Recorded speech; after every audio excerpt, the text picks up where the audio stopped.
You know, one of the great things about the technology we have today with side imaging and down scan, but specifically side imaging, is when you're fishing these offshore structures like that and you want to roll up on a spot and see if there's bait fish and bass working on some piece of cover, it's real easy to do from a distance. You don't have to get right up on top of what's going on and potentially disturb the area. Although with all this boat traffic out here, it's not like me idling over the hump's going to bother anybody.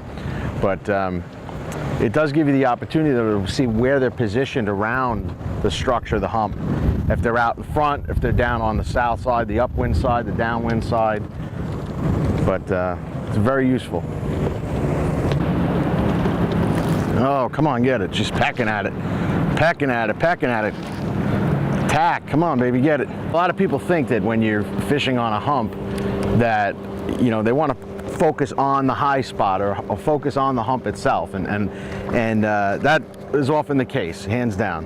But there's a lot of times when bass are out off the sides of the structure, suspended, chasing bait fish, and that's what we're really doing today, is trying to also target some of those fish that are out off the sides of the structure. So I'm really staying out off the top of the piece of structure and casting along the sides of it, front, back. We're staying downwind right now, positioning the boat so that I can cast up into the wind, and that seems to be what they're liking right now.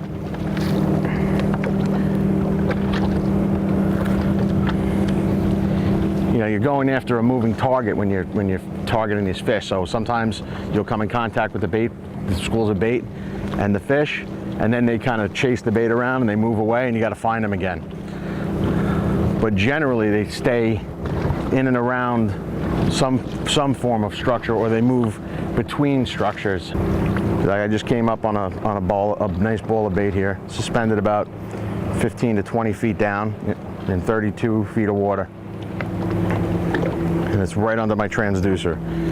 So as I cast away, I'm bringing it back. I'm eventually going to make contact with that school of bait fish. Sometimes what I'll do is I'll back away from it because I don't want to be sitting right on top of the bait. What that's going to do is allow me to get more of my cast in the productive zone where that bait, around the balls of bait fish, where the fish are actually, the bass are actually targeting the bait. Right now we're keying in on smallmouth.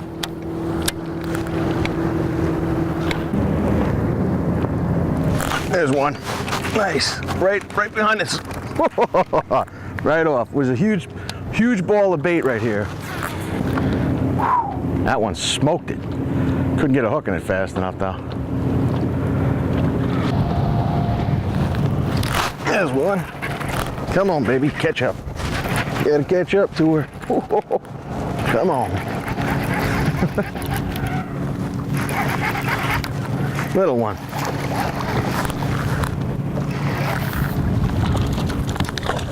Perfect. The quick release at the side of the boat. I'll show you what you're using here is a Keitech fat swing impact, 3.8. Got it on a 1/2 ounce football head jig.